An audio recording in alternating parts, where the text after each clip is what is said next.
Okay, let's see if this is gonna work.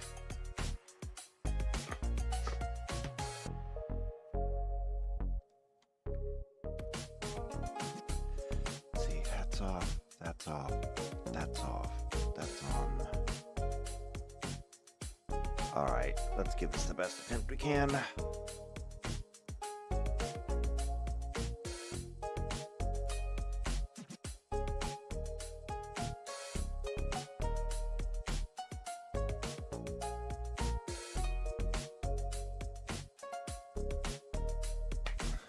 Hello! Shadowcat back! Yes, we're doing more Pokemon today. Or at least we're going to try to. So, full disclosure before I get started. I'm sick. I've been fighting off something all week trying to keep up appearances, but I'm sick and I've been sick and I've been trying. And so today, we are going to do our best to muddle through this together. I'm going to do my best to muddle through this. I have cough drops, I have tea, and I have the will and the fire within me to at least make the attempt. So, the attempt shall be made. For what it's worth, though, like I said, I got tea. And I gotta tell you about this before we even get started. This is my mom's recipe for tea. And it works. So, before we even get started, allow me to provide you with the recipe for my mother's Russian tea. Now, this is what my mother made for me ever since I was a wee little kid. It is a tall glass, and it needs to be a tall glass, otherwise, you know, it's going to come out wrong. So, you're talking about, like, I don't know, a tall glass. How big is a tall glass? Figure it out, okay? Figure out a tall glass. It's tea, obviously, but the reason you need a tall glass is because you are going to add roughly 1 shot of honey, 1 shot of lemon juice, and 1 shot of vodka. And her reasoning was this. You need tea because you need to stay hydrated. You need to drink lots of liquids. Okay? You need the honey to help soothe your throat. You need the lemon to help clear your sinuses. And you need the vodka to sleep through the night. And trust me, I have been using it for the last several days, and it works. Now, mind you, I don't drink as a rule, so that probably helps a lot. But yeah, I mean, it has gotten me to sleep through pretty much every night.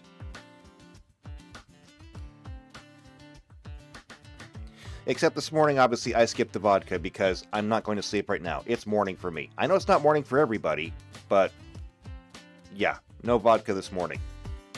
Turns out even I won't drink before noon. And I'm looking at the comments. I see that that we have Alden here. Hello, Alden. We have Blizz here. Hello, Blizz. Good to see you too. We have PC. Hello, PC. Excited to have you here. And Alden's saying, pass. I don't drink as a rule either. Now, see, that's the thing. I don't drink as a rule.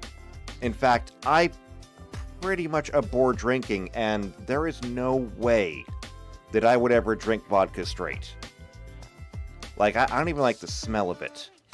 But, when you put it in the tea, and that's the reason why you use a tall glass, because it dilutes everything. When you put it in there with the honey and the lemon, you don't taste it. But just because you don't taste it, doesn't mean that it doesn't work. And so it hides the taste of the vodka, and you get a warm drink, you lay down, and you're just out. Now, if you are the kind of person that drinks, I imagine that it probably wouldn't do anything.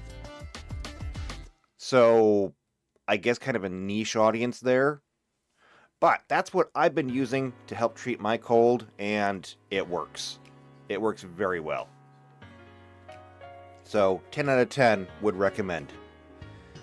Anyway, though, let's go ahead and get into this. So, as we're getting into this, of course, obviously, if you're new here and you haven't subscribed yet, I mean, not a doctor or anything, but does this count as medical advice?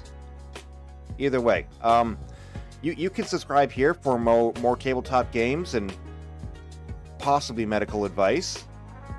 Hit the bell icon if you want to get notified when these things come out, because you never know. I might have some kind of knowledge bomb drop. If you know somebody else who's also into tabletop games or Pokemon, then go ahead and share this video with them. Otherwise, if you like me, like what I'm doing here, leave a like on the video, leave comments down below. But if you're going to leave comments down below, might I suggest you come and join our Discord. We have one. It's a good Discord, okay? And if you want to play games with us, you need to, because that's where we play them. So you gotta come to the Discord, go to the Behind the Screen channel, let me know what game you want to play and what your availability is. Once I have enough players with the same availability, we'll start. So, I hope to see you there, and otherwise, let's continue from where we left off. So, last time, we were working on evolutions. Oh, and Alden said it's a home remedy. Yeah, basically, I don't know if a home remedy falls under medical advice, though. YouTube does get a little bit weird about that sometimes. I mean, I don't care. What are they going to do? Kill my channel? Oh no. If they do, I'm going to Rumble, okay? You're forewarned. If YouTube ever kills my channel, I'm going to Rumble. They'll allow anything on Rumble. Or possibly Twitch. They'll allow almost anything on Twitch. If you're Hassan. I'm sure I can make it. So yeah, anything happens to YouTube, that's where we're going. Otherwise though, let me pull some stuff in here. So we're going to need to have our browser. We'll need to have our spreadsheet, because when we left off last time, we're going over evolutions. Now, by and large, most evolutions are pretty straightforward. We were going through... Nope, not this one. We were going through the methods of evolution. So, at or above a certain level, when friendship is high, we still gotta go through and do the whole friendship thing. We haven't gotten there yet. But we will. We will. Oh, so I forgot to pop up my chat. I can't read it. There we go. Now I think I can read it.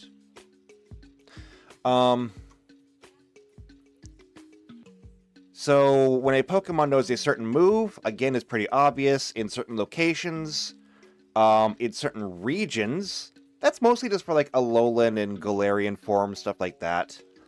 At certain times, when holding a certain item, these are all things that are very, very easily controlled. Using an item, also very simple, very straightforward. And we left off on trading, because trading really threw me for a loop. And when we were discussing trading, I mentioned before that I'm going to go ahead and allow Pokemon to be bought and sold. Okay? And I said that they can be bought and sold because I really cannot think of a single explanation for why not. And so I'm just going to allow it. You will be able to find Pokemon vendors. Now, that is going to bring with it a whole list of complications, because we can have like regular Pokemon sales, we can have black market Pokemon sales, we can have like restricted Pokemon sales. I'm not sure how you would determine what's restricted and what's not restricted, but I mean, we could do something like that. However, we had to get into how did the Pokemon evolve on trade, and exactly how does this work? Because it cannot simply be something like you're sitting around the campfire, because again, Pokemon, the video game, is a solitary adventure. It is you literally against the world. Okay? There is nobody that's going to help you along the way. There's nobody who's going to travel with you. It is you and your Pokemon. Figure it out. Now, there's nothing wrong with that, but as a tabletop game, you will be playing with other people. And so, what does that mean to trade? Because if you're sitting around the campfire after a long day of travel, and you have something like, I don't know, What would it be? What would it be? I've been using Abra, but I want to use a different Pokemon. Machoke. Okay, Machoke is the next one in line. So you have a Machoke, alright? You want your Machoke to evolve. If we were to just give your Machoke to your friend next to you and just say, there we go, now it's a Machamp, and then they give it back, well, it seems a little not enough. Now, I will admit that this is actually the way it works in the games. In the games, you can just find a friend, maybe, unless you're like me, and that's kind of hard because friends are hard to come by sometimes. But you find a friend, and you just say, hey, I want this Pokemon evolved. Would you please trade me for it? And so they pick a random Pokemon, they give it to you, you give yours to them, you then trade back, and congratulations, you have your evolved Pokemon. I'm not doing that, because I feel like it's a little disingenuous. So instead, I went deep into lore. I went really deep into lore, and tried to figure out exactly what does it mean to trade something? Okay, what does it mean to, like, the Pokemon? What does it mean to you? What does it mean to do this? And yes, Blizz is my friend. Okay, Blizz is my friend, and we have traded Pokemon before. Just because we have exploited the loophole does not mean that it's not a loophole. But anyway, getting back to evolution. I try to figure out exactly what does it mean to evolve by trade, and I actually came up with a really, really good system for this. Now, I try not to do all the work or any work between these sessions, but I couldn't get around this one. I had to really think about this one to figure it out. And I went all the way to Naruto to find the solution for trade evolutions. And some of you out there are going to be like, wait, you went to Naruto. What the hell does Naruto have to do with Pokemon? And the answer to that is absolutely nothing. Thank you for coming to my TED Talk. But I'm going to use it. And so we're going to take a look at something real quick. See, in Naruto, they have clans. And clans are just, common bloodlines. So you've got the Hyuga clan, the Uzumaki clan, the Narada clan, you've got all these clans. One of them is called the Uchiha clan. Not that there's really any of them left because they were all exterminated, but that's neither here nor there. Anyway, every clan has something special about them. The Hyuga clan has the Byakugan. The Uzumaki clan had really high chakra. The Nara clan are all basically geniuses. And the Uchiha clan had the Sharingan. Now, what the Sharingan is and what it does, we do not need to get into. Needless to say, they have special eyes. And their special eyes have different levels to them. Oh, and JP made it. Hello, JP. Good to see you. Once an Uchiha unlocks their eyes, they go through these stages that are called tomeis, which are just little things inside their eyeball. They have a 1, 2, and 3 tomei form, and for most Uchiha, that's as far as they ever get. However, and this is where I'm going to actually pull something up, there is another level, and it's called the Mangekyo Sharingan. Now, the Mangekyo Sharingan, literally means kaleidoscope copy, is an advanced form of the Sharingan that has been activated by a handful of Uchiha. Actually, it's several handfuls at this point, but whatever. When enduring a traumatic enough experience, they are noted to be the heavenly eyes that see the truth of all creation without obstruction. Now,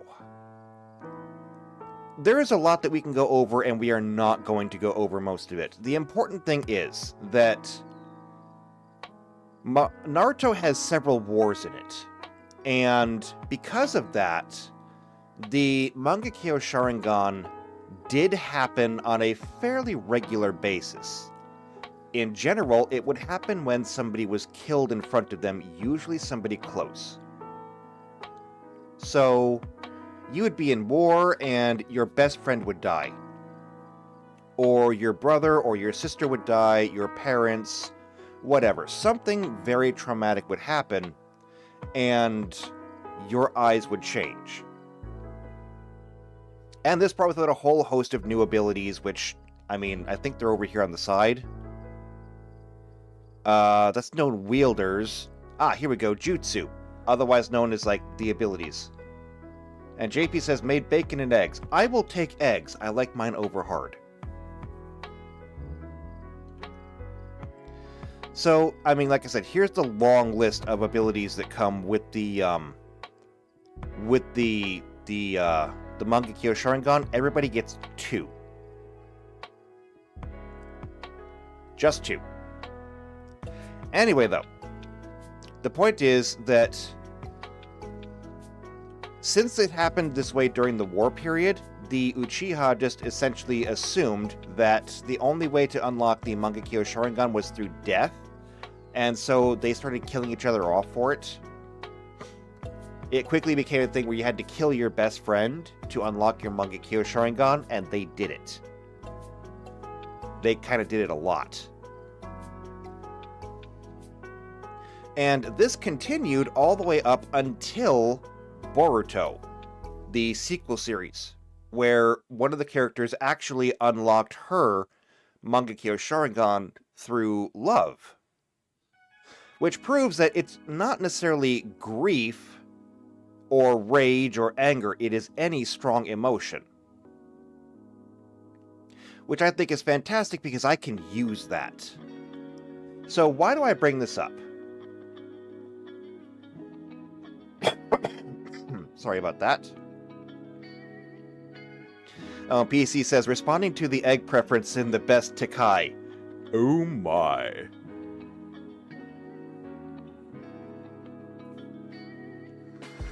Alright, so why do I bring up the Mangekyo Sharingan? And Alden says, Sasuke's daughter. Yes. So, in the manga, in Boruto, and I feel like I'm not really spoiling anything if I say this, Naruto is the Hokage, the leader of the Leaf Village. However, every Hokage has what they call a Shadow Hokage. Basically, the one who goes out and does things. So, I mean, the Hokage can't really leave the village, and yes, he has all kinds of people that, you know, he can send out on missions and such, but if you want something taken care of personally, well, that's where the Shadow Hokage comes in, and so that's Sasuke. Now, Sasuke is also exiled from the village because of everything he did in Naruto. That being said, he does still come back to the village from time to time. Oh, and Alden says, oh, like Black Ops. No, Black Ops is something completely different, actually. That would be the Anbu. The Anbu are the Black Ops team. The Shadow Hokage is literally handle this personally. Sasuke is like leagues above the Anbu. They are also kind of like the Vice President, where if anything were to happen to the Hokage, they would be the one to step up and handle things.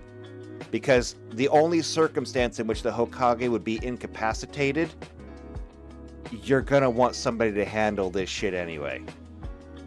Anyway, though, because of his position, because of his exile and everything, he has a daughter, and he's been gone for 99% of her life.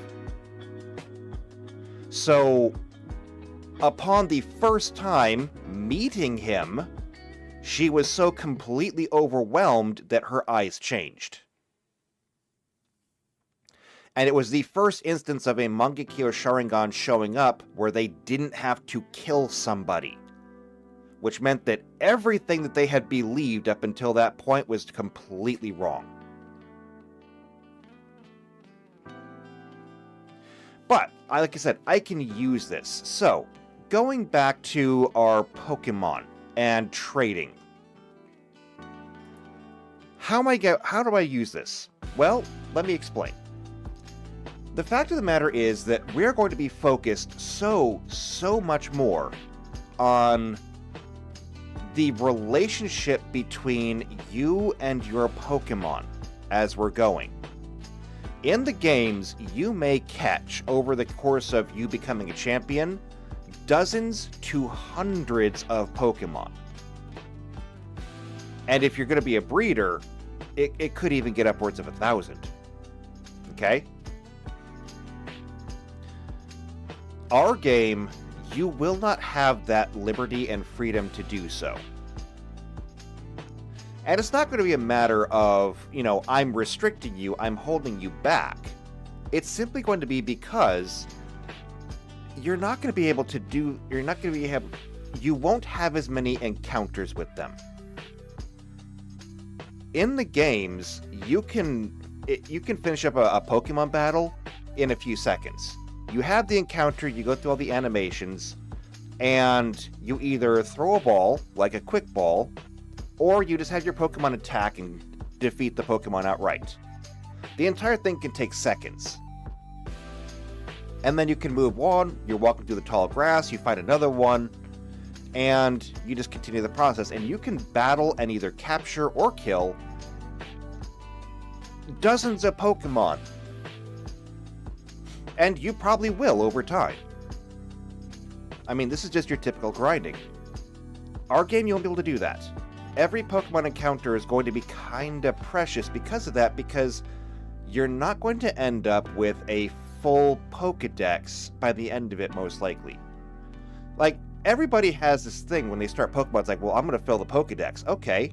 Filling the Pokedex in Pokemon is not terribly hard. Let's see. PC says, "Aw, there goes my plan to replicate Ash's capturing of all the Tauros, followed by opening a steakhouse." I mean, if you're dedicated enough. Do they have Kobe Tauros? I don't know. Sounds like a plan, though. I'm pretty sure that people eat Pokemon. I mean, I'm not positive on that one, but I'm pretty sure that people eat Pokemon. Which is just an entirely different realm of awkward. Actually, no. When I think about it, people have to eat Pokemon. They have to. Why? Because there are literally no other animals in the world. Okay? In the world of Pokemon, there is nothing else. There are no sparrows, there are no robins, there are no chickens.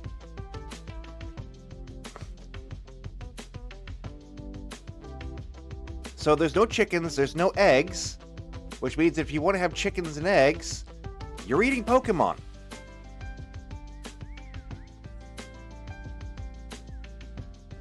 So, I mean, opening up a steakhouse that serves Tauros?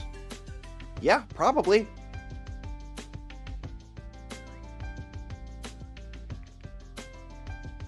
If you want milk, it's probably coming from a milk tank. Bliss says Slowpoke tail is considered a delicacy. I mean, there you go. Alden says Season 1 showed the characters fantasizing about Magikarp sashimi. Well, there you go. JP says, hence Pokemon eggs this morning.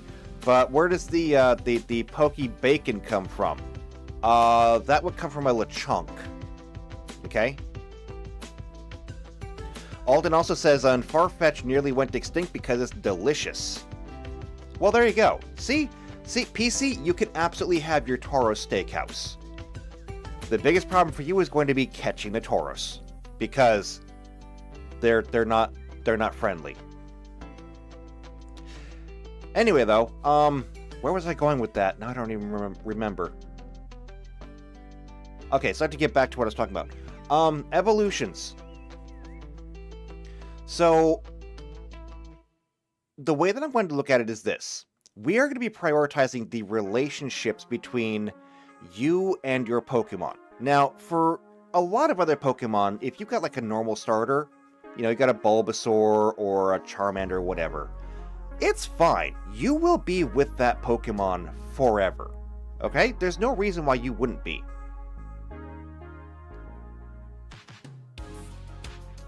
I mean, if you've got something like a Bulbasaur, at level 16, it evolves into an Ivysaur, and at level 32, it turns into a Venusaur.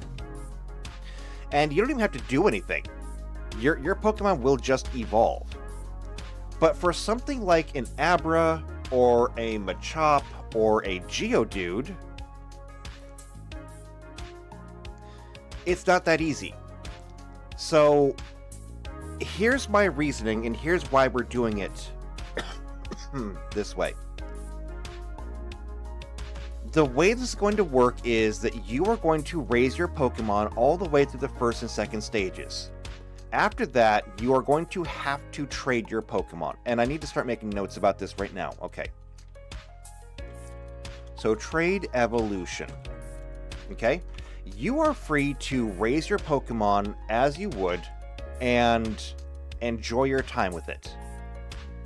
However, at some point, and I may push this actually, if you decide that you need your Pokemon to evolve, or if I decide randomly at some level that your Pokemon wants to evolve, because Pokemon do have agency, you may be pressured to make your Pokemon evolve. Actually, let me just put this in here. So, secret GM role, Pokemon level to trade evolve. That way I will know exactly when your Pokemon wants to evolve. You won't. So this is going to be kind of like the sword of Damocles hanging over you. You are going to know, just by raising this particular Pokemon, that you are going to have to trade it. Now, this is going to be an absolutely incredible character moment for you. Okay, it is going to be absolutely an amazing moment of development, because you are going to be put into a position where you are going to lose your partner. Now, I can already hear people saying, oh my god, why would I even take that partner then? Why would I do that? Why would you do that indeed? Let's explore this. Let's say, because I'm staying away from the Abra. I did Abra way too much last week, so we're gonna go with the Machop line. Let's say that you picked up this Machop. Now he's a fighting type, and so you have been working on training this Machop ever since he was an egg. And you have taught him how to fight, how to punch, how to presumably chop things too. It's in his name. And eventually he evolves into a Machoke. Alright, and now he's big and tough, and I mean, you can do things with him. He helps you carry stuff. I mean, you're going to be traveling, you'll have a backpack. Maybe you give him the backpack to carry. Maybe he spends most of his time out of the ball. You two can go swimming down by the river. You can go catch fish together, or go collect berries together or something. Either way, you spend all your time with your Pokemon. And then, one day, maybe your Pokemon's just like, yeah, I want to evolve. And they'll be able to communicate that with you. They may not use words, but they can communicate with you. You are then going to be put into a position where you're going to have to make a hard decision. Do you respect your partner enough to give them what they want? I know that it's an old adage, but it is said that if you love something, let it go.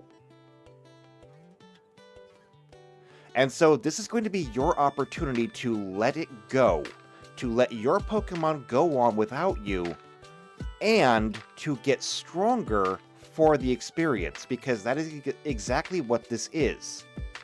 We always talk about experience points.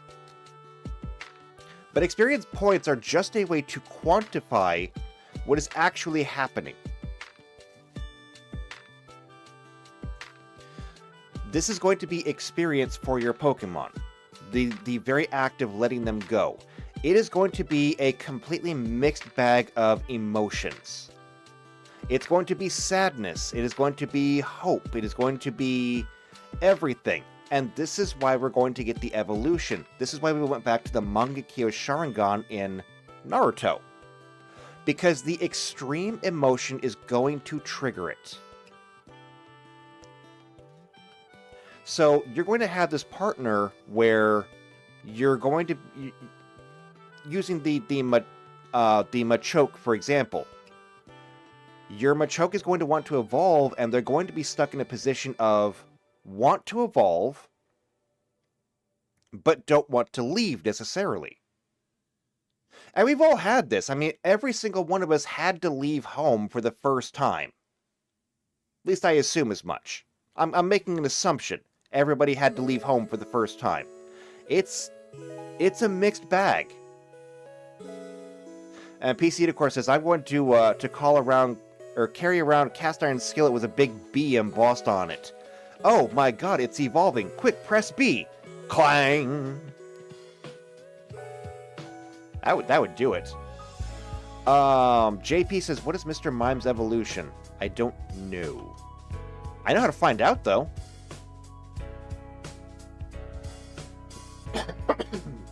Sorry.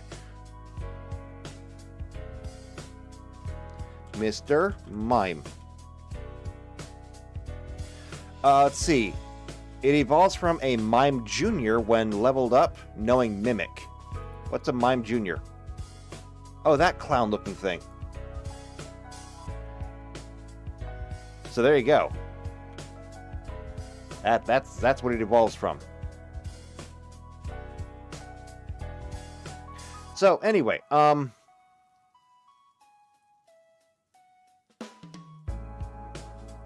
says, is there a possibility that a Pokemon will not want to evolve? And the answer to that is no. I will be rolling randomly what level it will want to evolve. Which means that you could get a Pokemon that wants to evolve almost immediately, or you could get a Pokemon that goes all the way to level 100 before it wants to evolve. But that time will come at some point. Let's see. Aldenal says Mr. Rhyme, but that's Galarian. Well, yeah, I think I did see that, but this is the other version. Alden says Ash's Pikachu doesn't want to evolve straight up. Alright, Ash's Pikachu is special, though. But can we just appreciate that Ash's Pikachu is the exception, not the rule?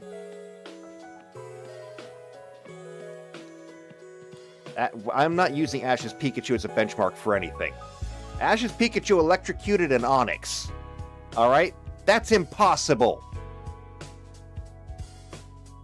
I think. Well, no. Ground types are immune to electricity. Rock types are just resistant to it.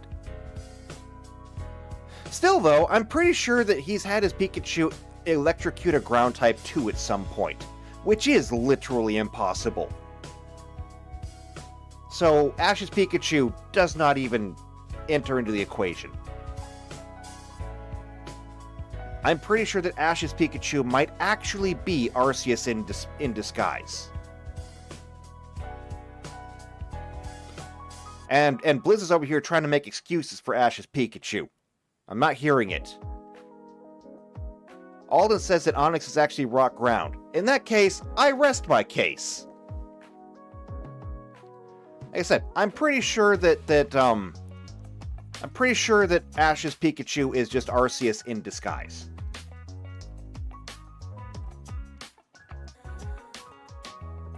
I mean, answer me this. In all of the anime, did we ever actually see Pikachu and Arceus in the same room at the same time? Okay? If the answer is no, Pikachu is Arceus. If the answer is not going to be no, I think I might just put my foot in my own mouth, but I'm going to stick with it until I'm proven wrong. So anyway, no, there's not going to be any time where they just do not want to evolve. It will happen. It will be a secret role. I will keep track of it. And Alden's already saying, yes, it was in the movie. Well, maybe the movie's not canon. I don't know. I'm grasping at straws here.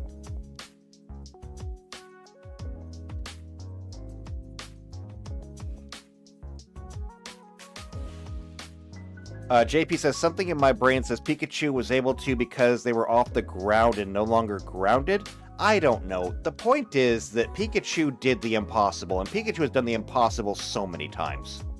It's kind of ridiculous.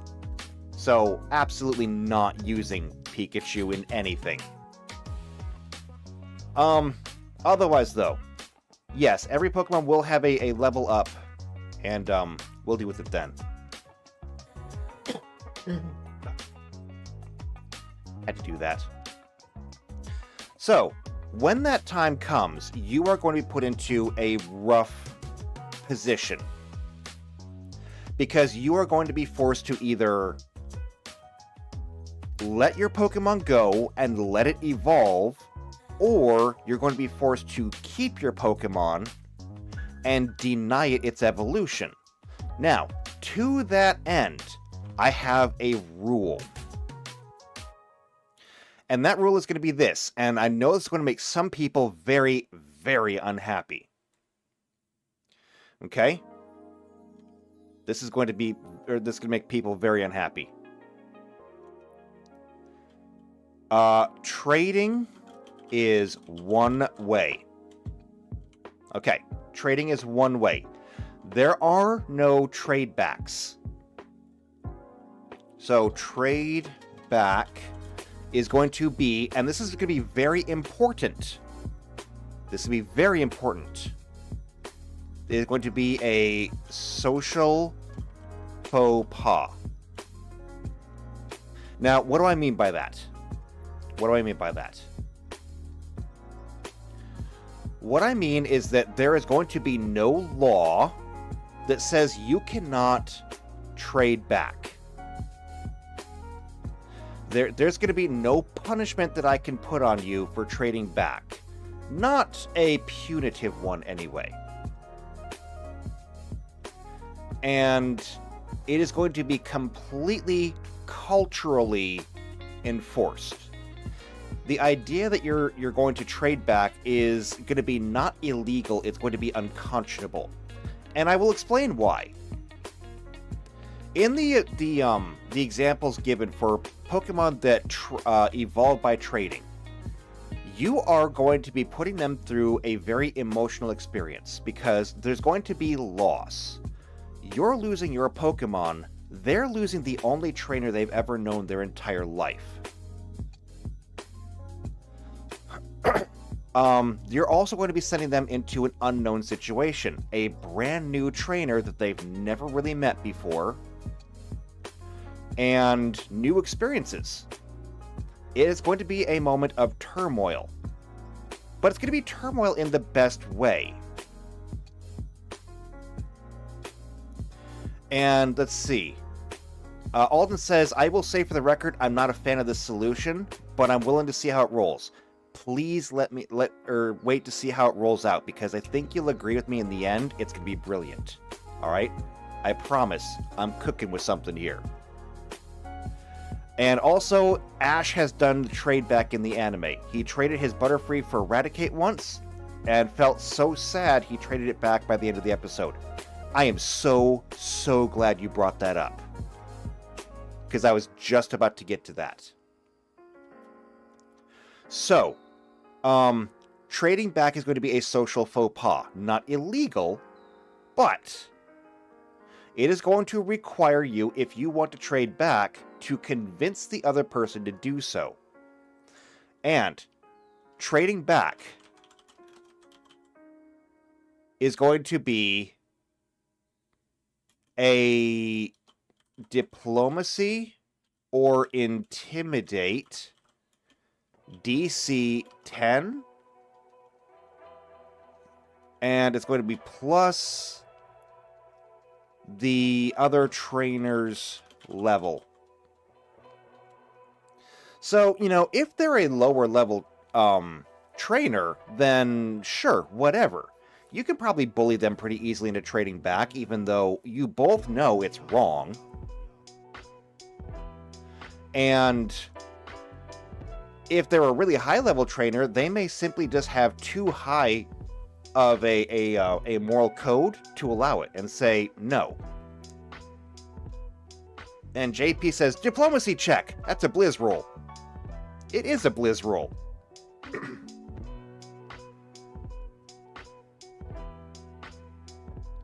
For those that don't get it, in our Star Trek game, Blizz is playing a character known as Ilera, and she is an envoy.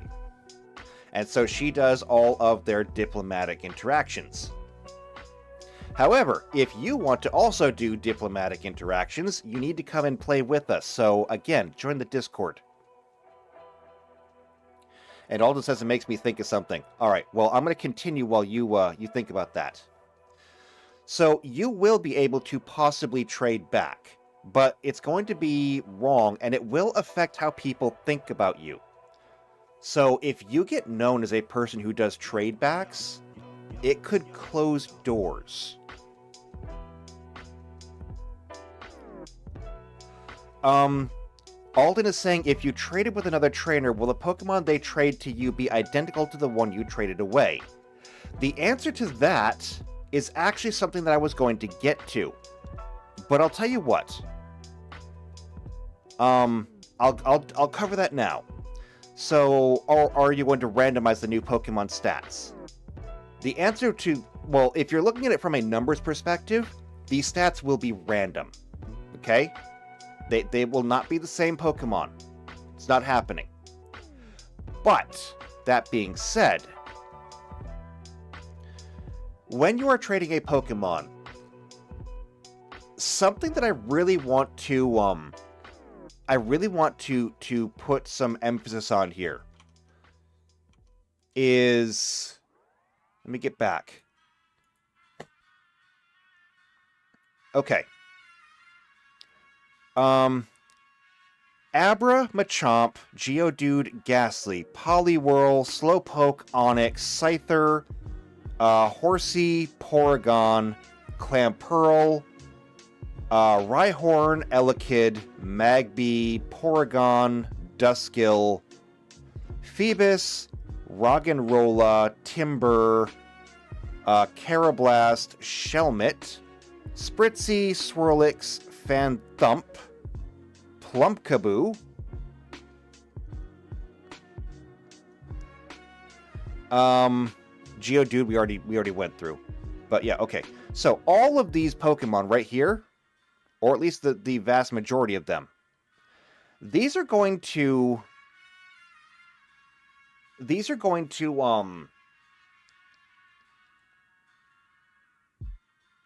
put you as a trainer into a very, very unique subset. Okay, this is going to put you into a very unique subset because, and the way that I was thinking about this before is that you could be sitting around a fire. Okay, let's say that you're sitting around the fire at the end of the day. You've already spent the day traveling, and you're resting for the night. And let's say there's 3 people. Okay, one of you has an Ivysaur. Okay, because I like Bulbasaur, so one of you has an Ivysaur. One of you has an Ivysaur, one of you has a Vaporeon, because it's the first Pokemon that pops into my head that requires a stone to evolve, and you have a Machoke, okay? Now, when you're sitting around the fire, how does everybody kind of feel about their Pokemon and their future? Well, I can tell you this much. The Ivysaur trainer is not even thinking about it. Why? Because the Ivysaur trainer knows that in their future, someday, eventually, their Ivysaur is going to evolve into Venusaur, and everything is going to be better for it. The Eevee trainer, who has a Vaporeon, is not thinking about evolution either because it's already a Vaporeon and it will never become anything else. Okay, there is nothing past a Vaporeon as far as I know. You, however, you are different. You, as a Machoke trainer, you are different from them because your Pokemon is going to require you to do something that hurts you in order for it to evolve. And this is going to be both a blessing or a curse and a blessing. It is a curse because this is what you're going to have to do for your Pokemon to evolve. At the same time, it is a blessing because it's going to give you an understanding that most other people will never get. And so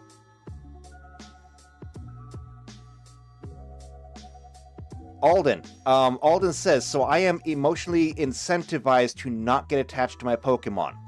The answer to that is that depends on you and how you want to see it, because let's get into the actual method of how this is going to work. So you know that someday you're going to have to say goodbye to your partner to get it to evolve. Now, what does this mean? Does this mean that you're going to just trade your partner with anybody along the road? Let's say that you end up in a new town, and you're walking through the market, and you find a Pokemon trader. And so you look through what they've got, and you say, well, you know, I always did want a Magikarp.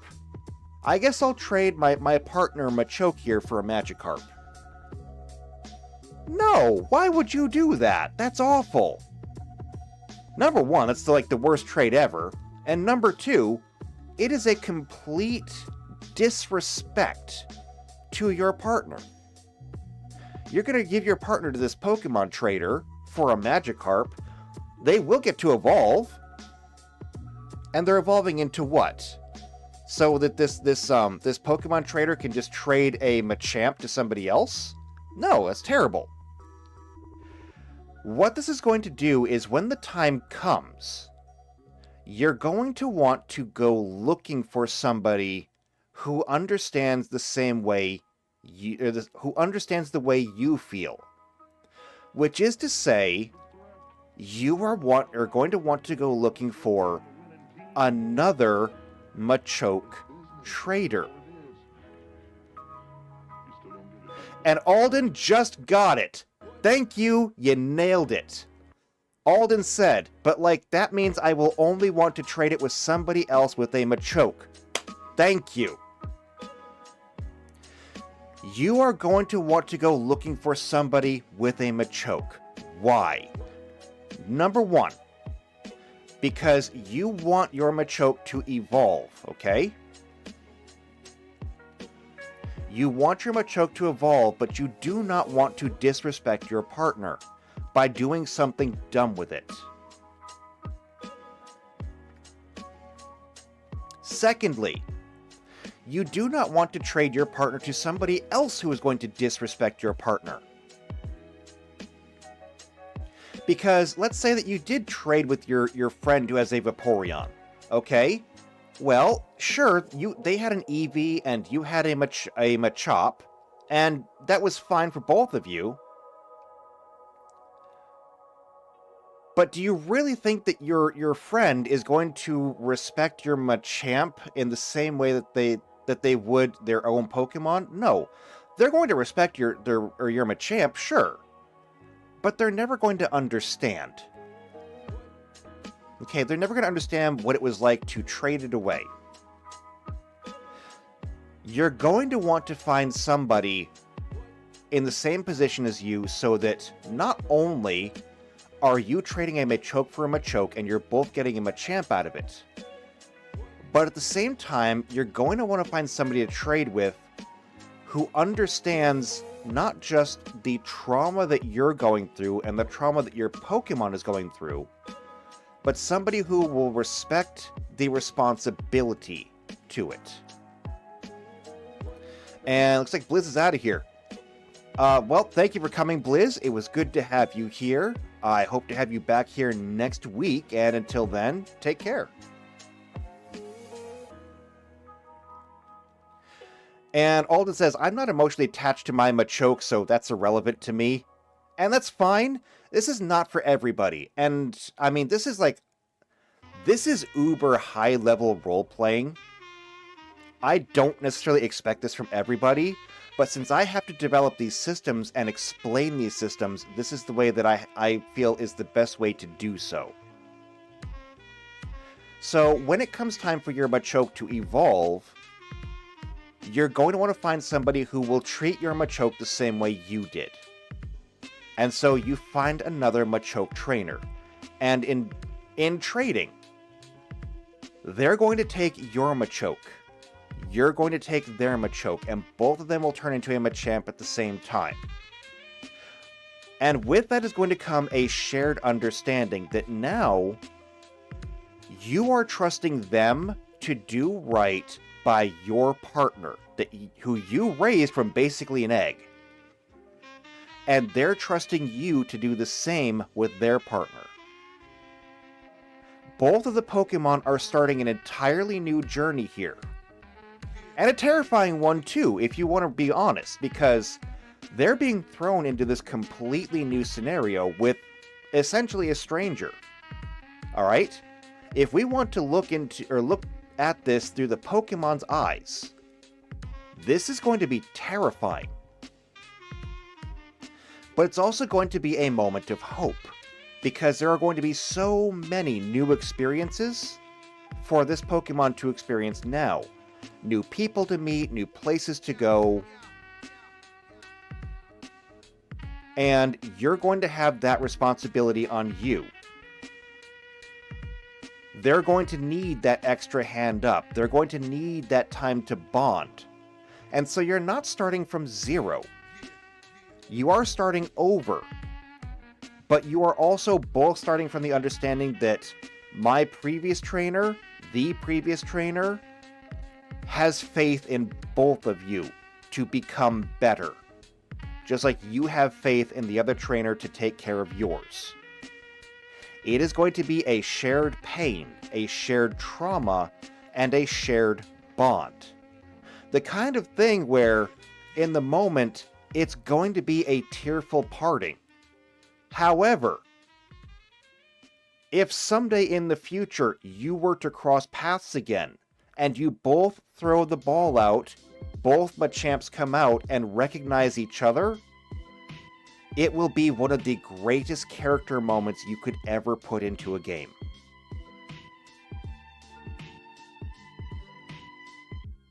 And so that's why I've decided to go with this, because from a role-playing perspective, this is gold.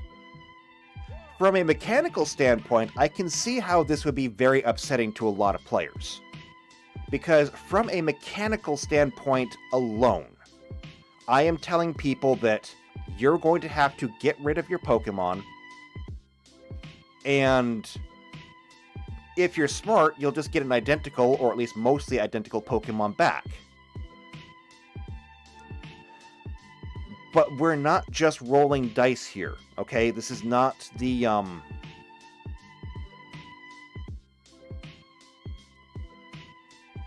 This is not like the handheld game where it's just numbers on a page. We're going to be creating actual emotions. And, JP says, you've unlocked achievement, multi-bonds. Exactly. And I mean, I'm pretty sure you know exactly what I'm talking about. There are bonds that you will make that will last a lifetime. This is going to be one of them. This is the kind of thing that can actually pay off dividends, character-wise. Alden says, I think you should add a mechanic where a trainer with a Machoke will refuse to trade if they perceive you to be a poor trainer.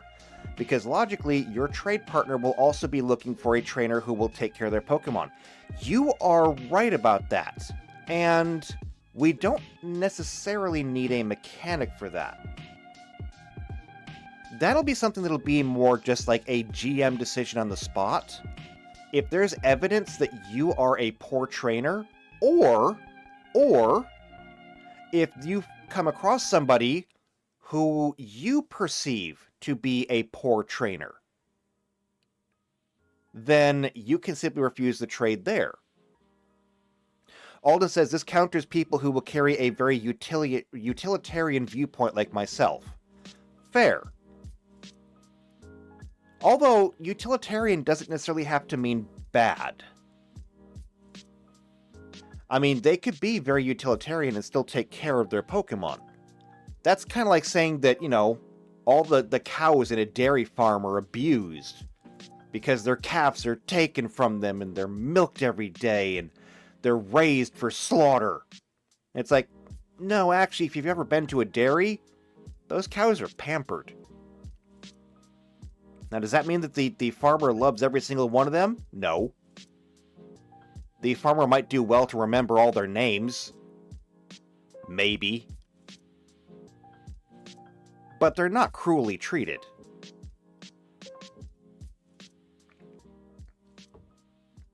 But the point is that this will create a huge character moment for them.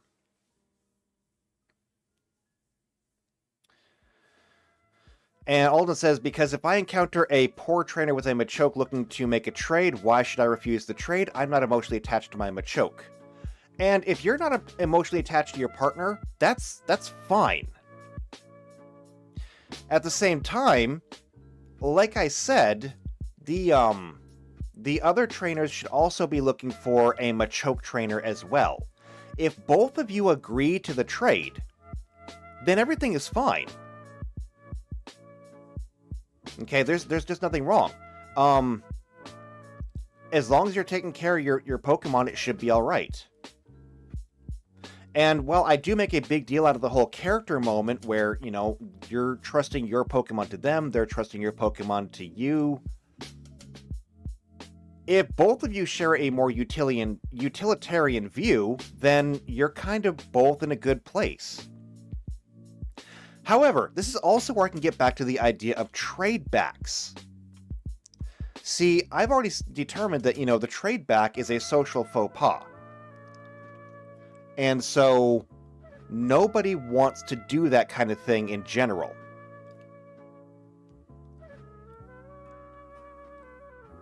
However, if you find a person who is willing to do trade backs, you might be able to do that and just get your Machamp that way.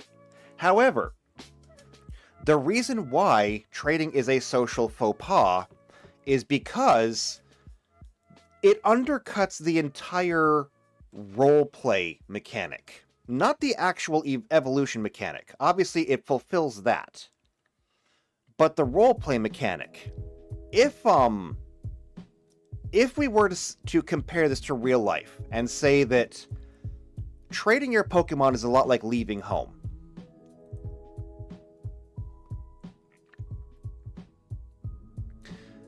Trading back would be the equivalent of the understanding that, you know what? You're of age, it's time to leave home, and your parents have encouraged you to leave home, they've helped you get everything done, and then, as soon as you're walking out the door, they tell you no. And they say, you know what? No, don't leave, just stay here. Except in this case, you don't actually get a choice. Because in real life, if your parents were to say no, even after you basically had your apartment set, you had already moved half of your stuff, you had a job lined up, everything else, okay? You've done all the work. They then say, no, we're not letting you go, you have to stay here. And so, yeah, that would undercut a lot of things. We're talking about the same thing here with trade backs.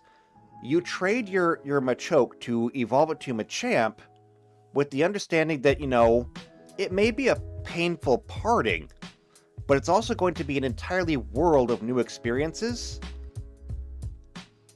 And then you're going to simply say, no, I want it back. Well, yes, your Pokemon does get to stay with you, and that's happy. But now you have denied an entire future of experiences that your Pokemon might have had. So that's why the social faux pas.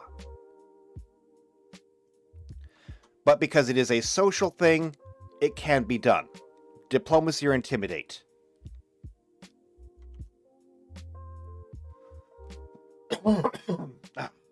Sorry. And that's going to be trade backs. That's going to be trading in general, I should say. Let's see. JP says, not sure this name, but I think it's Puccina, the dog wolf one. I remember there being pack bonds. Is that a thing? No, not as far as I know. Alden says no. That's lore related, but not gameplay. It's Puccina, a combination of Pooch and Hyena. And then there were horde battles. That was in X and Y. I didn't play X and Y, so I don't know anything about this. In X and Y, there was a horde battle where you can encounter multiple wild Pokemon at once. You know, interestingly, I will actually be using that. I will be using that. So that is actually going to be my standard. Not to get too deep into the woods into what I'll be doing, but when we're traveling, we will be having random encounters along our travel path.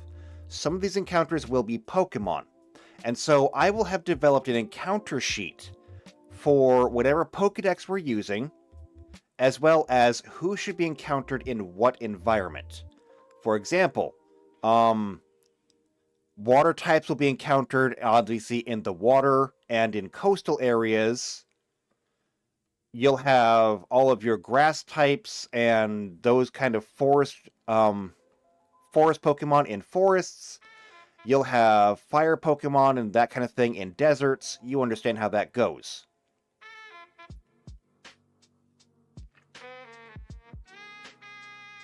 And so, that's how that'll be done. And when you encounter Pokemon on the road, it will be a randomly determined number of them. So you could be traveling down the road, and I'll have passive perception for everybody, and I may ask somebody to make a perception check. And I'll say that, you know, off in this direction, you spot a flock of Pidgeys. And so there will be a flock of anywhere from 1 to, I don't know, maybe 10 Pidgeys. With a nice even middle point there, about 5 to 6. At which point you can then say, well, I want a Pidgey. And so you chase after them, you throw your Pokemon, you get engaged, and you either fight the Pidgey until you defeat it, or you fight it until you catch it.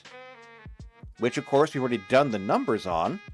You just whittle down its HP, and throw the Pokeball, and there you go.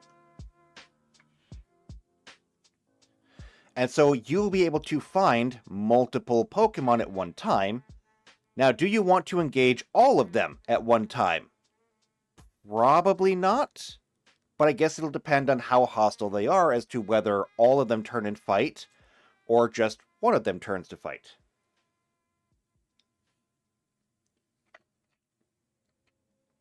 I'm not sure I'll do that yet, but I'll work on that later. Let's see. PC says, if you start playing catch with a Pokeball and the Machamp, or with a Machamp inside, will it evolve? No. No, it will not. For the same reason I said you can't just pass it around the campfire. It has to be a deliberate trade. Normally in the games it's done with a machine, as Alden said. However, the machine is just facilitating it. Because the game needed to have some way to facilitate it. The earlier games just did not have the capability of, yeah, you can trade whenever you want. I mean, the original Game Boy couldn't even connect to somebody else without a link cable. And so the Pokemon trading machine was essentially the virtual incarnate, or the virtual representation of the link cable. And because of tradition, that has continued. Now, even with Scarlet and Violet to trade, there is a special menu option that you have to go to do that. For our purposes, though, we only need to claim ownership of it. Okay? We just have to claim ownership. But it has to be with sincerity, and it has to be one way. And the sincerity part is really what I'm going for, which is why we have the social faux pas, to keep it, or to make sure that the trades are sincere and they are one way. Because if you make them two-way, it just becomes trivial. Who cares? Whatever. Nobody has to think twice, and nobody has to feel any different about it. PC says, what if somebody drops the Pokeball and you find it? The answer to that is complicated. Because it is technically not being traded. However, if we are comparing our trading and evolution through trading to something like the Mangekyo Sharingan, and it's the emotional toll of saying goodbye and starting a new life into the unknown with strange people. If that is the standard that we are going for, and that is the standard that I have pretty much set here, I have to say yes. See, the weird thing is that I hadn't considered that. Mostly because in the games it doesn't happen. You don't just find a Pokemon on the side of the road. However, if we're going to go with the rules as I have laid them down, then the emotional toll of being abandoned, because let's not forget, a Pokemon in its ball is still aware of its surroundings. And Alden is saying, I will say that Pokemon can escape from their ball with enough will and force. This is true, and it ties into what I was just saying. With enough will and force, yeah, they could do that, and if the ball was just dropped, then sure. If the ball was abandoned, though, if somebody just tossed it off the side of the road, then it would be potentially aware of that. Alden's saying, so if a trainer accidentally dropped their ball, the Pokemon could force their way out and seek its trainer. But what if it couldn't force its way out? As you said, with enough will and force. That would imply that you need to meet a certain level to do so.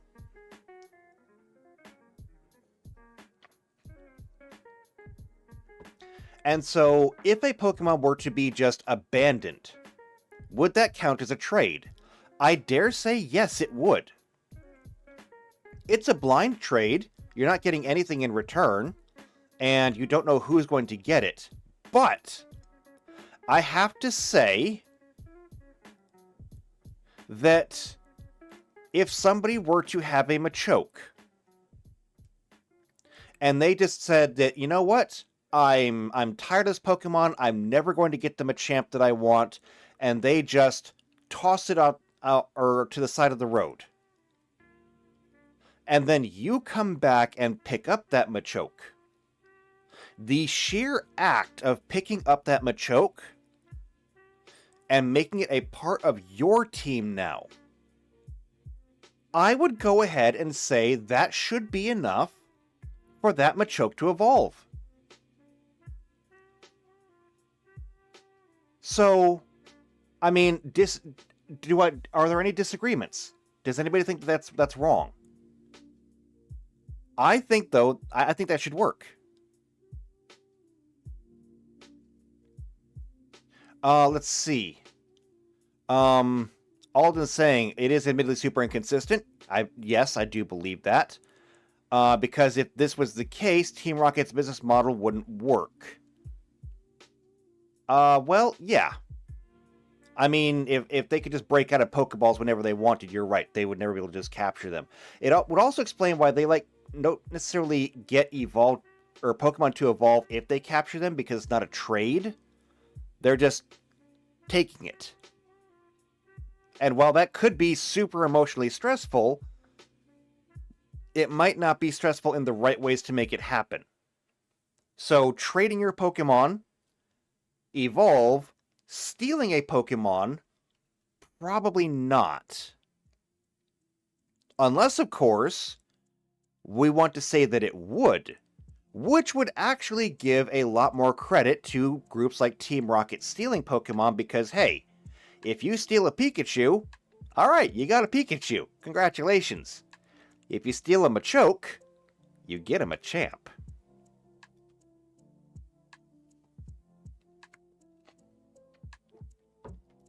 So I'm not exactly sure how we want to do that. Alden says Misty's Psyduck could do it as easily as breathing. To be fair, alright, and let's be absolutely fair, Psyduck is an incredibly powerful Pokemon. Like, as I understand it, terrifyingly so. I don't exactly know what the upper limit is for Psyduck's power, but as a psychic Pokemon, everybody fears the Psyduck. Because whenever Psyduck gets a headache, it turns into, frankly, Akira. At least from what I've seen. I mean, I don't know the full lore on Psyduck, I just know that everybody fears the Psyduck. And not because it is particularly intentionally dangerous, it's accidentally dangerous.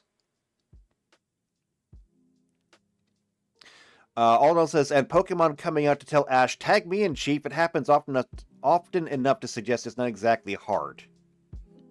Again, we're talking about Ash. And while I will admit that Ash did not win a championship for the longest time,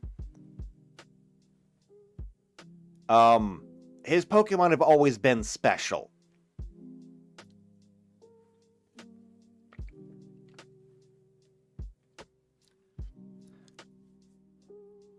So, PC says, it sets up potential for finding evolved Pokemon in the game. I wouldn't count on it. I'm not saying that it would be impossible. What I'm really looking at here is, like, if there was, like, a 1% chance of an event being you find a Pokeball on the side of the road, and a 1% chance that if you find a Pokeball, there's a Pokemon inside of it. So that is a 0.1% chance. No. That is a 0.01% chance. What we're talking about here is that if that were to happen, and I roll randomly to see what's in it, if I rolled a Machoke, I would automatically change it to a Machamp. And so that means that you, as a player, you are walking down the road and somebody spots a Pokeball. And so you go over and you say, oh, cool, Pokeball, this is mine now.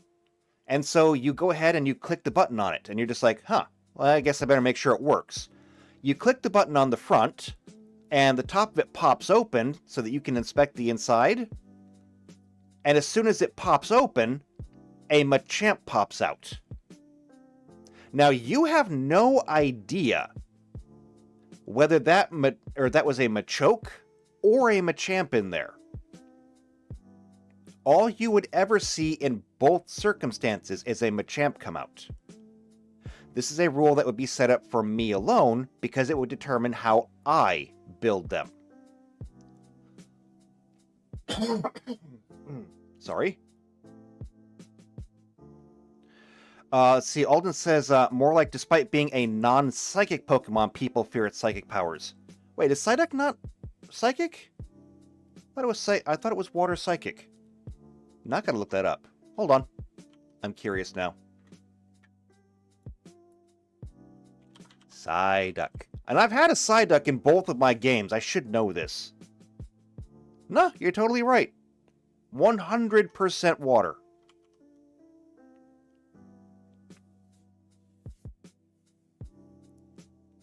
Weird that the psychic duck is not even psychic in the least.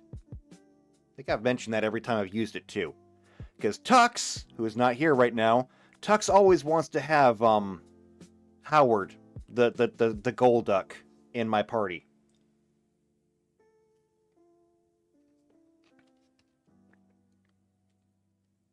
Alden says, that's why I gave my gold duck the Psychic Terra. Yeah, that sounds like something I would do. Let's see. PC says, Team Rocket Boss, I told you to get me a Machoke. The Team Rocket grunt, I swear, boss, it was. You're right, it was. At one point. Okay, so that's going to be trade evolutions. And I think it's a really, really good system. I think it's going to cover every mechanical beat. I think it's going to cover every role-playing beat. And I do believe that this is going to be its own side quest, built in. Because you get to pick whichever Pokemon that you want to start with. If you pick a Machop as your starting Pokemon, first off, good job. That was a very smart move. Because Machops have thumbs. And never ever underestimate a Pokemon with thumbs. Okay? Number 2, you will be taking on the burden of having a Pokemon that has to trade to evolve. And then number 3, it is a built-in side quest, because when that time comes, and you know that it's coming, okay, it's not an if, it's a when, you will be going on a side quest to find a place where you can actually do that trade. So for example, if I make a custom city, okay, because I'm actually able to use any of the Pokemon maps, they're all built on grids. But if I were able to custom make a city, there are 18 Pokemon types. I can easily put in 18 cities and 18 gyms. And so consider the following. What if, and just take a walk with me here on this one. What if you are a Machoke trainer, and your Machoke one day tells you that it wants to evolve? Now, you can trade it with anybody, but we've already established that would be a poor decision. That makes absolutely no sense. Why would you trade your Machoke to somebody with a Raticate, who you know has no idea what you've done with your Pokemon, and will never respect what you've done with your Pokemon, and they might treat your Pokemon well, but they're never going to dote on your Pokemon the same way that you would. So instead, you find out that, or you go to a map and you say, well, if I was going to look for a Machoke, where would I go? And you'll look at the map and you'll say, hold on, let's check the legend here. You check the legend, you look for gyms, you find the fighting gym. And the fighting gym is over here in that city. And so you tell the party, hey guys, I need to go on a trip. Alright? I need to go to that city over there. And sure, they might ask why, and you might even tell them why, because there's nothing to hide here. This is a part of your personal journey. And if your party is actually good people, they should understand your need, and it is a need to do this, and you will all go on a collective side quest to go get you a Machamp partner. Because once you get to that city with the fighting gym, not only will you be in the right place, but you'll find other people like you. People with fighting type Pokemon, and some of them will be Machokes, and some of them may need to trade to evolve.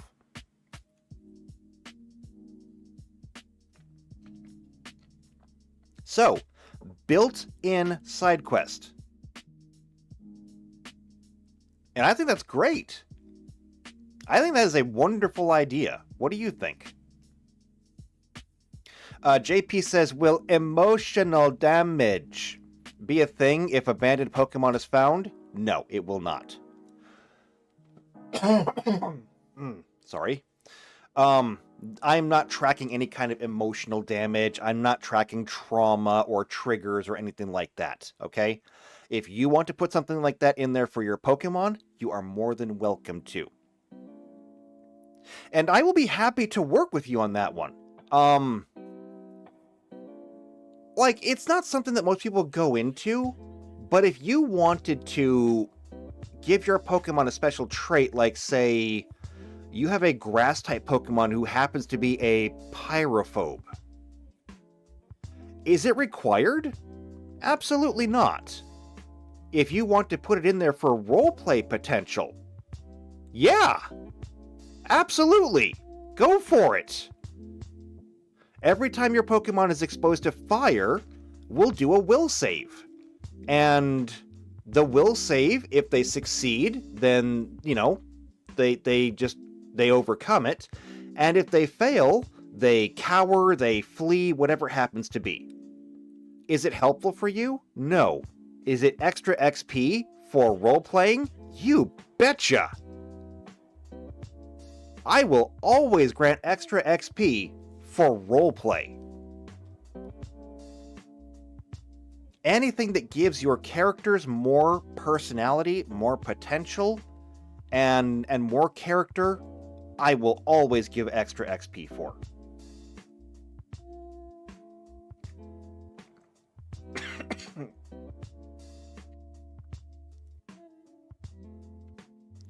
But no, I am not going to force that on you. Alright, so, I think that the trade Pokemon is pretty well worked out. Mechanically, you're just trading. And mechanically, trading is only one way. Trading back as a social faux pas, it will require some kind of diplomacy or intimidate to do so. Everything else is going to just be roleplay gold, and I honestly can't wait. And it's going to be super uncommon. It's going to be super uncommon. Because the fact of the matter is, you're going to have to pick a specific Pokemon for that, and not everyone's going to pick a Pokemon like that. Like, I do believe that Blizz has a thing for the Abra lines, and so Blizz might end up being one of those people who needs to go look for... I went too far back, didn't I? Here we go. Blizz will have to go find a city with a Psychic Gym in it, which has a higher concentration of Psychic Pokemon in general, looking for somebody who has a Kadabra that might want to trade. Or even presumably somebody out there with a Geodude or a Graveler. I don't know what is wrong with you to make you attracted to rock Pokemon in general, but in theory, rock types have to be somebody's favorite Pokemon. And don't say Brock. Okay? Brock is weird. There's something wrong with that guy. Or possibly many things wrong with that guy. Anyway, though, getting back into evolutions then, because that's trade evolutions. That was a lot to go through. I mean, we spent an hour and a half on trade evolutions, but definitely worth it. Alright, so, that's trading. Now, trading holding a certain item is just our trade rules, but they have to be holding an item. I don't care. Trading for a certain Pokemon. So, this is one case where you will literally kind of end up screwed. So, if you have a Shelmet, apparently you have to trade for a Carablast, and that gives you an Excelgor. And apparently the same thing is true for the Carablast. You trade for a Shelmet, and it gives you the Excalibur. Again, this is already done for us. However, this is a case where, like, if you picked one of these as your partner, you are accepting what's going to happen as soon as you pick it.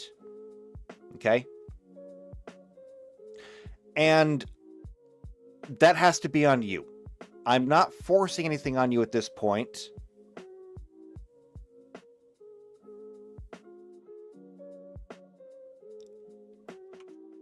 So Alden says that the Shelmet gives Carablast its armor. It's a weird evolution. Wait, is that it? Oh yeah, I guess it kind of does, doesn't it? That is weird. And cool. Okay, it's a weird evolution, yes, but I dig it. Anyway, these evolutions are all taken care of for us. So, we're going to move on from those. Now, weird evolutions. Let's take a look at these because this is where we are going to have to, we're going to have to take these on a case-by-case basis. Alright, so, Gen 7 introduced several unique triggers for newly introduced Pokemon and regional forms. These triggers are all exclusive to a single Pokemon. This is where it's going to get just... damn.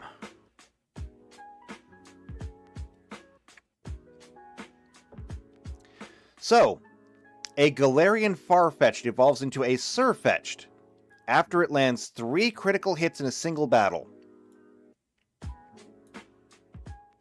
Right there. Alright, there is literally nothing for me to change there.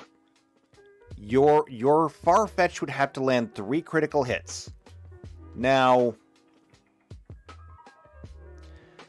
given that we are using dice, we do have critical hits. If you roll a 20, that's a crit. The odds of it happening are so very low. So very low. That being said, though, not impossible. Not impossible. And if you wanted to have a Surfetch'd, I mean, call that a long-term goal. Because it's going to be a long-term goal. Moving on. The Galarian Yamask evolves into Runer Gus when the player travels through the stone gate in the Dusty Bowl after it has lost 49 HP or more from a single attack and did not faint in the same battle or since. Okay. So that's going to be a little weird. And JP says, is Mewtwo the only forced evolution? And the answer to that is no, and Alden's already got me beat on that one. Mewtwo is not an evolution. So, Alden says, it's a frustrating evolution in game. You need a combination of optimal items and moves. But 2 isn't the same as 1. I thought the clone was the evolved version. So you're not entirely wrong on that one, JP. But you're not right either. So, is Mewtwo an evolution of Mew? Yes and no. Not an evolution in terms of, like, normal Pokemon, but Mewtwo is technically enhanced. So they didn't just clone Mew. They started with a clone, sure. And then they did things to it. And so, is Mewtwo stronger than Mew? Yes. Is Mewtwo an evolution from Mew? Yes. Is it a direct evolution? Not really. Like, it's a possible evolution. If Mew was ever left to evolve on its own, however long that would take, it might turn into something like Mewtwo. But instead, people got involved and they did so artificially. And as such, Mew is a single-stage Pokemon, Mewtwo is a single-stage Pokemon. We decided that nature wasn't going fast enough. PC says also Jupiter needs to be in alignment with Mars and Venus in the 2nd house. And love will steer the stars.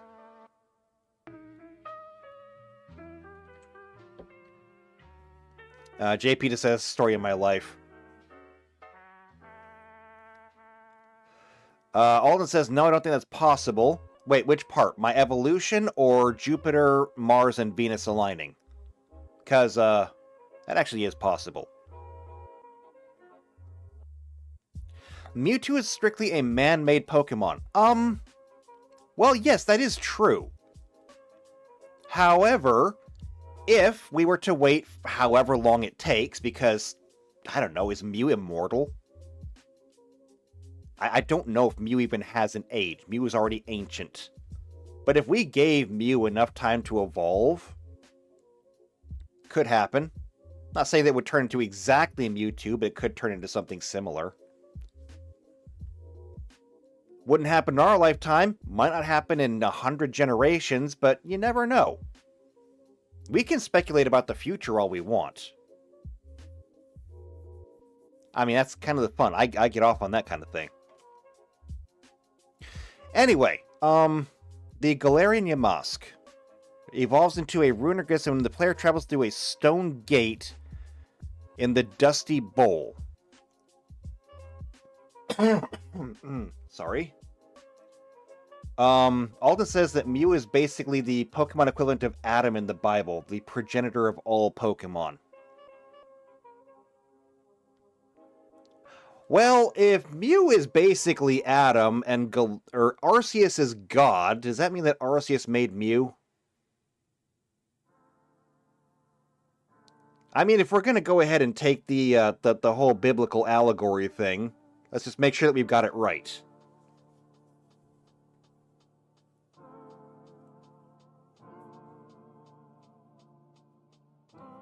But I mean, I get what you're saying. And you're absolutely right. Mechanically, lore-wise, Mew is a single-stage Pokemon, has been forever, very well could be forever. I'm just saying that if, by some weird miracle, Mew was to ever actually evolve, evolving into something similar to Mewtwo, it could happen. I would compare it to this. In Pokemon Scarlet and Violet, we actually got a look at 3 different time periods. And I need to look this up because I don't remember the names of these. And this is not the page that I wanted to scroll on. Unique triggers. Let's get back down there.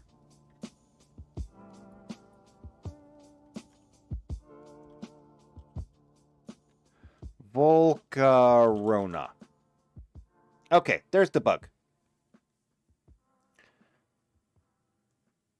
So here we go. This is Volcarona. And, also, Alden says that Arceus, apparently did make Mew. Alright, we have like the perfect biblical allegory. So, Arceus is God. Arceus is God. Mew is Adam. So, I guess we have to establish now, do we have a Lilith or do we have an Eve? I don't know. Who would be Lilith and who would be Eve? And also, was there an Ekans in the garden? And was the apple was the apple a dragon type? I don't know. We could have fun, though. Who wants to play Pokemon Genesis? Alright, as soon as we get this done, we'll go play Pokemon Genesis. Who's with me?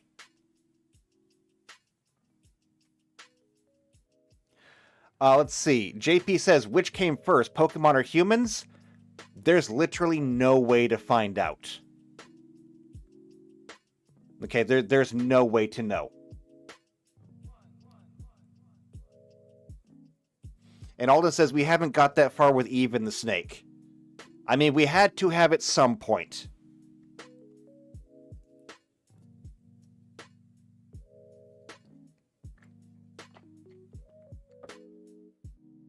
What is even the name of that Pokemon? Oh, right, that's right, it was Applin. So there was an Ekans in the garden, and it told somebody to eat the Applin, and they took a bite out of the applin. The applin screams, and then Arceus says, "That's it, get out." And thus, the beginning of our campaign.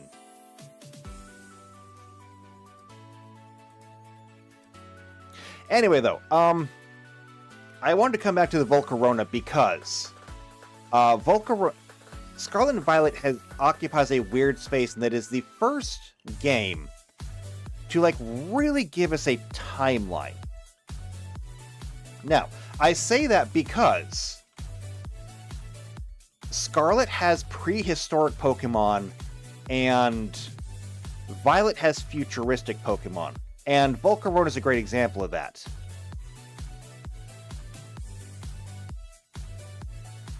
Let's see. Alden says Pokemon Genesis could be fun. PC says I would, but Nintendo sued Sega into oblivion before Pokemon Genesis could be completed. I mean, yeah, but they can't sue me. They'll get nothing out of it. Can't get blood from a stone. I'm judgment-proof. Okay, anyway, because Scarlet and Violet take place in multiple timelines, we actually have a timeline of evolution. So, every single one of these evolves from Larvesta, I think. And if not, we can actually just pretend like they are. So, yeah, Slitherwing is not known to evolve from any other Pokemon, but if we make some assumptions, okay? I understand it's not in the game, but we can make some assumptions. We can assume that Slitherwing would also come from the Larvesta. And so we have Larvesta turning into this.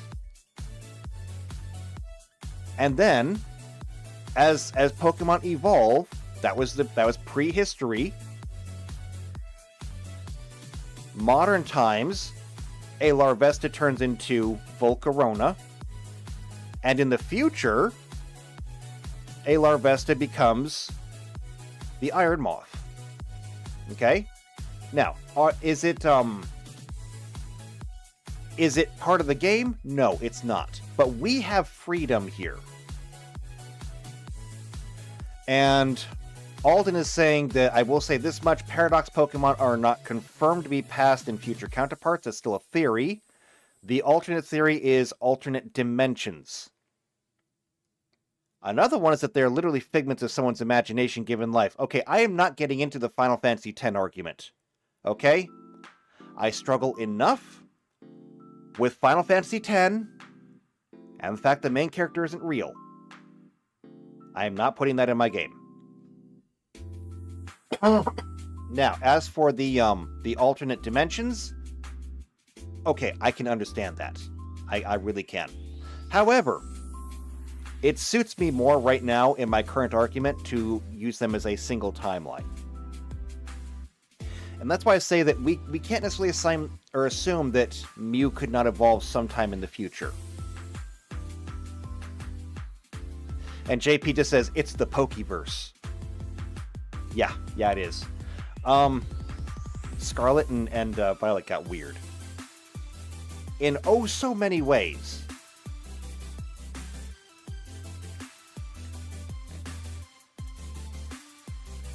Don't get me wrong, I still liked it, okay? Scarlet and Violet were fun. I mean, everybody made kind of a big deal out of Ogerpon. However, Ogerpon is not that special. Not really. Who is the Pokemon that uses the plates? Oh, wait, is it Arceus? Okay, I guess it is Arceus.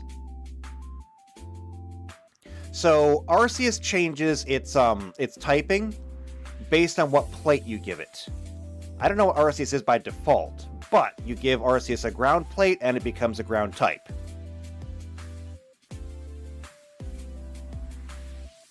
And so, we already have canon explanations for that happening. Ogerpon has masks. You put on the green mask and it becomes a grass type. You put on the red mask, it becomes a fire type, etc., etc. It's really nothing new. And so then you move on to Indigo Disc, and yeah, there's like a turtle and terra crystals, and let's be honest, I don't think anybody really put a whole lot of thought into the storyline for Indigo Disc in terms of like the actual story. It was just the Act 3 for one of the characters. And don't get me wrong, it was a really good Act 3 for that character. I hated that kid. But you know what? I hated him in a good way. Because his story was well developed, and he earned every bit of it. He earned that hatred, and he earned that redemption.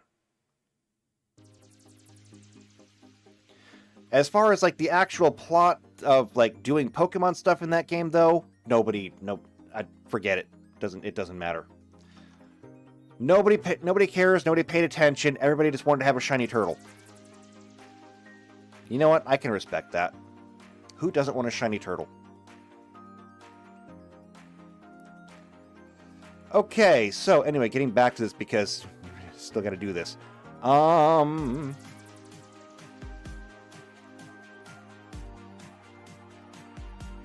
This is all trade evolutions. Methods of evolution. Here we go. So, getting back to the Yamask. So, this says go through the stone gate at the Dusty Bowl. Well, we may not have a Dusty Bowl. Or a stone gate. So, we need to have a way for this thing to evolve no matter where we are.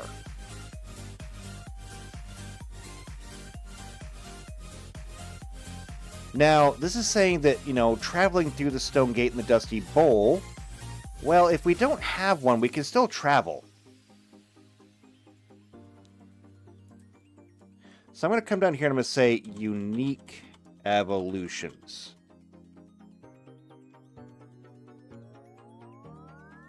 And Galarian Yamask.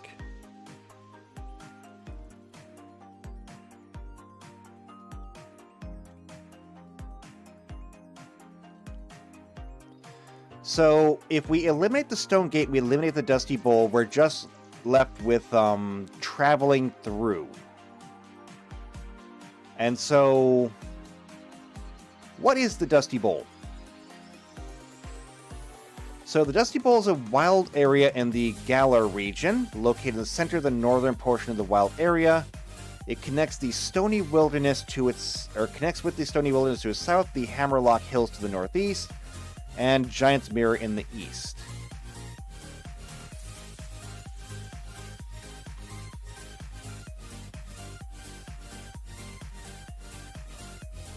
And, so Alden says the idea with Yamask is that it's a special ruin. So maybe it just evolves when in a ruin location, because the Stone Gate has like a fancy mural on it. I mean, actually, that's not a bad idea. That's not a bad idea. Take these. The Stone Arch. It doesn't say anything about the Stone Arch, which is weird. You would think an area with this much significance, they would put something in here about it.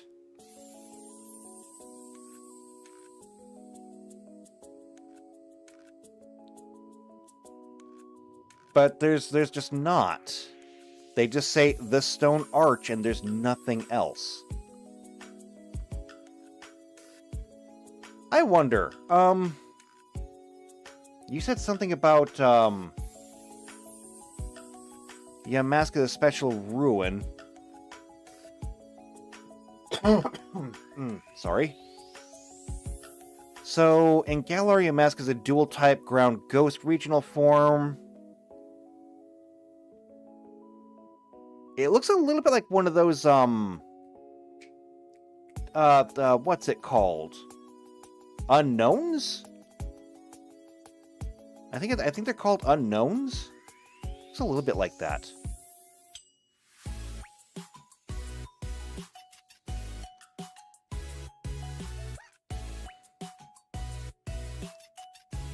I don't know, I'm not sure. Let's see, the Mask of Yamask. It is a shadow-like Pokemon holding a golden mask that is a face from a time when it was human.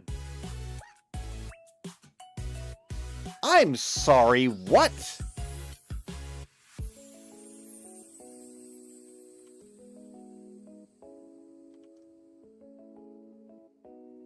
From its time as a human. Okay, you know what? I think I have an answer. Who was it? Was it JP? JP, were you asking? Or was that PC? Let me scroll up. Hold on, I gotta scroll up.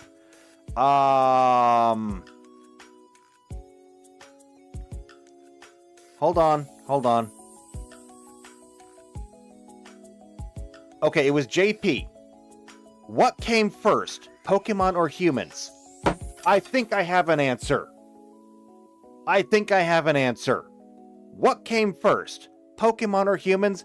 The answer is humans. How do I know that? Because if you didn't have humans, apparently you couldn't get your mask.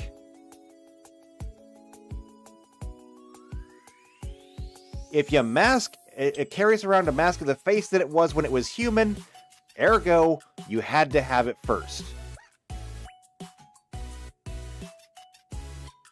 And you know what? I'm pretty sure this one is not... Alden, help me out here. Alden, help me. This is not unique. Yes, thank you. Alden says it is not even the only ghost type that... I think I've just figured something out. So, Pokemon is Japanese, obviously. Okay? I think that's... We know that.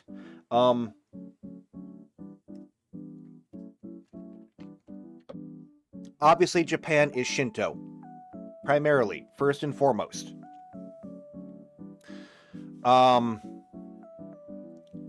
And Shinto has a lot to do with spirits, okay?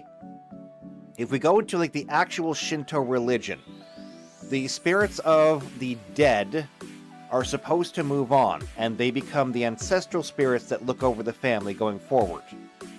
However, spirits that fail to move on become things like Onis. And malevolent spirits can remain haunting a place and such things, on and on and on. I think that it would not be a stretch to assume that the Pokemon universe runs on reincarnation.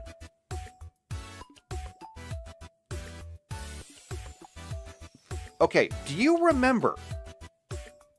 Hold on a second. Do you remember when we went back to our type properties?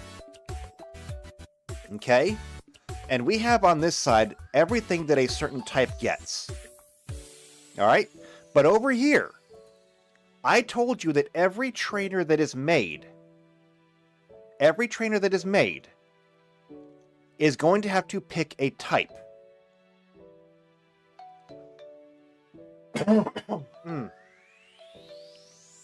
Sorry, my throat's not doing very well right now. Alden says, I don't think that applies to all spirits. I'm pretty sure the Oni are demons straight up. You are probably right, but I think that I'm also partially right there too. I might just have the wrong name.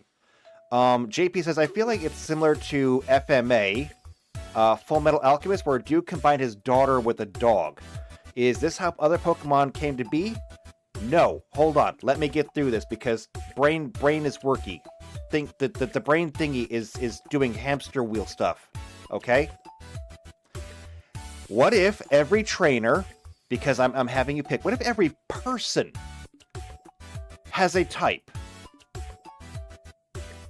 It's kind of like in Naruto. Like, not every person becomes a ninja. Alright? But every person has a natural affinity towards a certain element. Sasuke is fire. Sakura, I believe, is also fire. Naruto is wind. Kakashi is lightning. Everybody has a certain element that they have an affinity towards. We're going to have the same thing here. Everyone is going to have a trainer type. And so you will have difficulties using Pokemon that you're weak to. And yeah. What if, okay, and I'm going to speculate here, what if when you died, what if you naturally reincarnated as a Pokemon of that type? So let's say that you are a perfectly boring normal person. Alright, you are a normal type person. Alright? And you live a full life, okay? You are born, you grow, you work, you have a family, you have children, everything else. And then you die. And then, what if, just as a consequence of reincarnation, you are reborn as a Pokemon egg? And then what if, by random chance, because you are a normal type,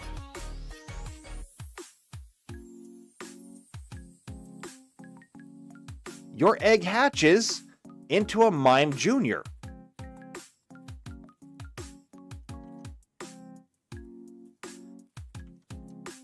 And JP says, that would be the reverse of the reincarnation process. You're supposed to recycle upwards.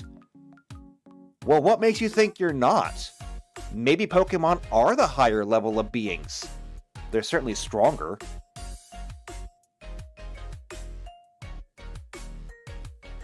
I mean, do you ever think about that? What makes you think you're so superior to a Pokemon that can literally melt rocks with its fire breath? So, you are this normal person. You are reincarnated as an egg. You are then born as a Mime Junior. Okay, and then after you learn Mimic, and so now you can do whatever Mimic does, right? It just copies a move from the target. There you go. So you learn Mimic, and then when you level up, you become Mr. Mime. All right. So you are a human, then an egg, then a Mime Junior. Now you're a Mr. Mime. And now, as a Mr. Mime, you're going to go back to Pallet Town and start a new family with Ash's mom. And Alden says, Shintoism does not believe in reincarnation. I know that. Reincarnation is actually a Buddhist thing. And so that's more the Indian region. However, I mean, this isn't strict Shintoism. And so we're going to have like the ancestral spirits and all that. We're going to borrow some things from Buddhism. And we're going to kind of create our entire mythos here. I'm just saying, people die. And they get reborn as Pokemon. And it's going to explain so many things.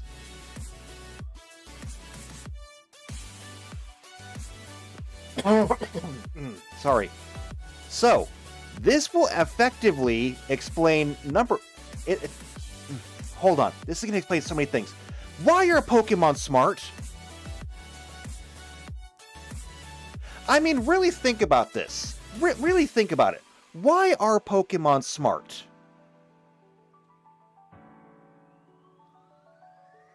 Why is it that every single Pokemon seems to have an intelligence that is far above what any animal should have? They are not trainable like dogs. Okay? They are not trainable like dogs or horses or something like that. Pokemon are way, way smarter. Pokemon can communicate, okay? Pokemon are like... You know what? Hold on. I gotta look up something. I gotta look up something here.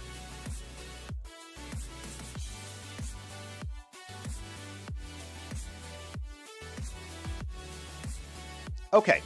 Sentience. This is in the subject of neuroscience. Sentience is defined as the capacity to experience feelings, which also involves the awareness and cognitive ability of the brain. It encompasses the emotional reactions and is evidenced in various species throughout behavioral studies. So we have Introduction to Sentience in Neuroscience. Generally refers to the capacity to experience one or more states such as love, hate, joy, anger, excitement, exhaustion, happiness, depression, hunger, and thirst. In philosophical perspectives, often distinguish sentience as the ability of any entity to have a subjective perceptual experience, setting it apart from broader concepts of consciousness and awareness. Sentience implies a basic form of consciousness that includes feelings and sensory perception. This distinction is important because sentience is often equated with the capacity for pain and pleasure in non-human animals, regarded as being a minimalistic form of consciousness. Okay, so maybe I don't want sentience. Maybe I do want, like, well, no. Conscious and awareness. Either way, Pokemon are way, way smarter and more aware than they're supposed to be. So what if the world simply operates on a cycle of man lives, man dies, Pokemon lives, and then presumably at some point Pokemon dies. And then we have no idea what comes next after that. Which means that if you wanted to really go back, okay? You want to really go back? God creates man. Alright? At the same time, when God creates man, God also creates Arceus. Or maybe God creates Arceus and then creates man. And then, after man dies, after, Eden, Arceus creates Pokemon. Which means that Mew would not be like Adam. Mew would be Adam. Okay? Not like Adam, not similar to Adam. Mew would literally be Adam.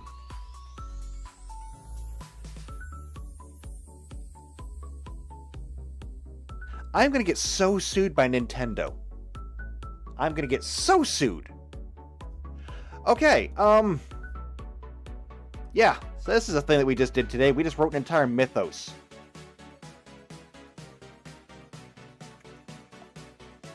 I was supposed to finish up Evolutions today. That didn't happen. No, instead we basically wrote the Pokemon Bible. Yeah, that's a thing that I didn't expect to do today. Alright,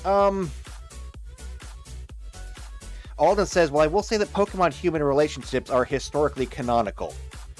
I know they are. I'm not getting into those, but apparently it goes way deeper than any of us thought. So, how do we feel now? How do we feel about this now? That was not a thing that I was ready for today. However, I dig it. I like it. I'm so excited doing things like this. I don't know if you can tell. I love finding connections between things. I love building systems and lore. This is my butter zone. I'm enjoying this.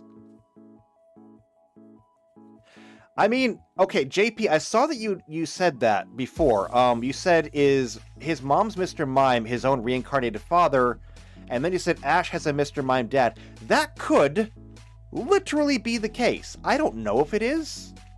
However, if we want to follow the threads, okay, if we want to pull on all of this, we don't know what happened to Ash's father. And Nintendo is never going to answer that.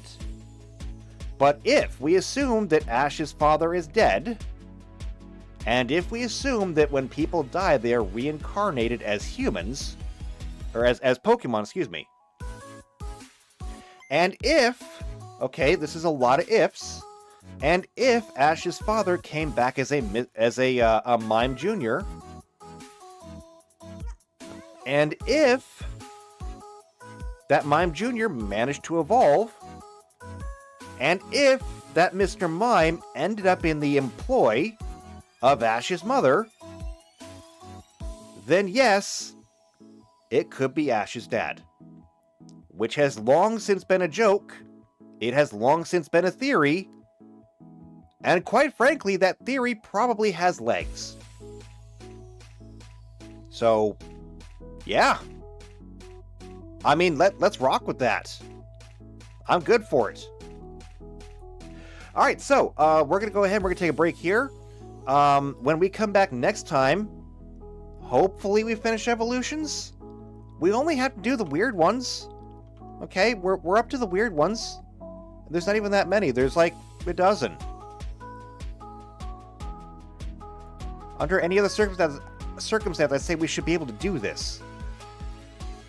But, yeah, it's... We'll figure it out.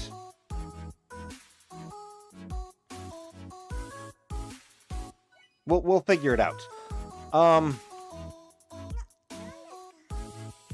PC says, oh my god, connection possibility, Detective Pikachu. I haven't watched that forever. Didn't somebody die and they became the Pikachu? And that's why the Pikachu could talk? Except they couldn't talk. The Pikachu to everybody else was just saying Pikachu. It was just the one guy who could understand him. Alden says it's old, but they claim that Ash's dad was Giovanni. No other media has supported the claim, though. I don't know anything about that. I don't know, but we'll have to wait and see. Oh, Alden says no, he was transformed into a Pikachu. Okay, so that wasn't a reincarnation. All right. Still, though, I'm gonna roll with it. This is part of our canon. All right. We are writing canon right now. We are writing it. So, I'm going to go ahead, I'm going to take a break here, because I got to do some other stuff. JP says this was nuts. You're right, it was. It was nuts in the best way. So, if you want to go through more insane stuff like this, make sure you subscribe to the channel. Hit the bell icon, that way you get notified every time these come out. It's getting crazy, y'all. It's getting crazy. So, if you know somebody else who's also into tabletop games or Pokemon, go ahead and share this video with them. Especially if they're into, like, crazy things. Like, does anybody else watch the Game Theory channel? Send this to the Game Theory people, okay? Send it to them. Alright? They're probably going to hijack whatever I said and turn it into their own theory, but whatever. As long as we can get it out there. So share me with the Game Theory people. Otherwise, if you just like what we're doing here, leave a like on the video. You want to leave comments down below, you can do that. But might I suggest that you actually join us on the Discord, especially if you want to play in our weird world of Pokemon reincarnations. Because, like, that'll be worth it. So, do that. I hope to see you there. I hope to see you back here next week for more Pokemon. And until then, take care, y'all.